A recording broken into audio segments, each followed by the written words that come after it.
ആര്യങ്കാവ് ഗ്രാമപഞ്ചായത്തിലെ 2024-25 സാമ്പത്തിക വർഷത്തെ ബഡ്ജറ്റ് അവതരിപ്പിച്ചു. പഞ്ചായത്ത് വൈസ് പ്രസിഡന്റ് സ്ഥാനം രാജിവെച്ചതിനെ തുടർന്ന് പഞ്ചായത്ത് പ്രസിഡന്റ് സുജാ തോമസ് ആണ് ബഡ്ജറ്റ് അവതരിപ്പിച്ചത്. 2024-25 സാമ്പത്തിക വർഷത്തേക്കുള്ള ബഡ്ജറ്റാണ് ഇന്ന് ഭരണസമിതിക്ക് മുൻപാകെ അവതരിപ്പിക്കുന്നത്.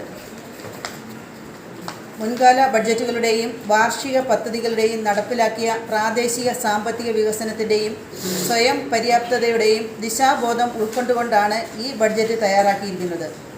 പ്രാദേശിക സാമ്പത്തിക വികസനത്തിൻ്റെയും ദാരിദ്ര്യ ലഘൂകരണത്തിൻ്റെയും കാർഷിക സ്വയം പര്യാപ്തതയുടെയും മേഖലയിൽ നാം ഏറെ മുന്നേറിയിട്ടുണ്ട്. വസ്തുനികുതിയും ലേലവും തൊഴിൽ നികുതിയുമാണ് നമ്മുടെ തനത് വരുമാനത്തിൻ്റെ മുഖ്യ സ്രോതസ്സുകൾ.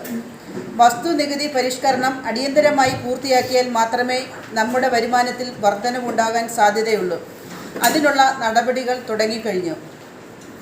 നമ്മുടെ പഞ്ചായത്തിന് സർക്കാരിൽ നിന്ന് ഈ സാമ്പത്തിക വർഷത്തിൽ ലഭിച്ചിട്ടുള്ള ഫണ്ട് ഉപയോഗിച്ച് പരമാവധി വികസന പ്രവർത്തനങ്ങൾക്കുള്ള തുക ഈ ബഡ്ജറ്റിൽ വകയിരുത്തിയിട്ടുണ്ട്. എന്നാൽ ഈ ഗ്രാൻറ്റുകൾ കൊണ്ട് നമ്മുടെ ദൈനംദിന പ്രവർത്തനങ്ങൾക്ക് മതിയാകുകയില്ല എന്നതാണ് വാസ്തവം. പരിമിതമായ വരുമാനത്തിലും ജനങ്ങൾക്ക് മെച്ചപ്പെട്ട സേവനവും ക്ഷേമവും അഭിവൃദ്ധിയും ഉറപ്പുവരുത്തുന്നതിനാണ് ശ്രമിക്കുന്നത്. 10,50,000 രൂപ റോഡ് നിർമ്മാണത്തിനായി, 15,50,000 മാലിന്യ സംസ്കരണ പദ്ധതിക്കായി, 20,10,000 ആകെ 91,60,000 രൂപ വകയിരുത്തിയിരിക്കുന്നു. ആകെ 27,75,55,000 രൂപ ഈ ബഡ്ജറ്റിൽ വിവിധ മേഖലകൾക്കായി വകയിരുത്തിയിരിക്കുന്നു. പാർപ്പിട പദ്ധതിക്കും കാർഷിക മേഖലയ്ക്കും കുടിവെള്ളക്ഷാമ പരിഹാരത്തിനും ഊന്നൽ നൽകുന്ന ജനകീയ ബഡ്ജറ്റാണ് സുജാ തോമസ് അവതരിപ്പിച്ചത്. പഞ്ചായത്ത് സെക്രട്ടറി ചടങ്ങിൽ അധ്യക്ഷത വഹിച്ചു.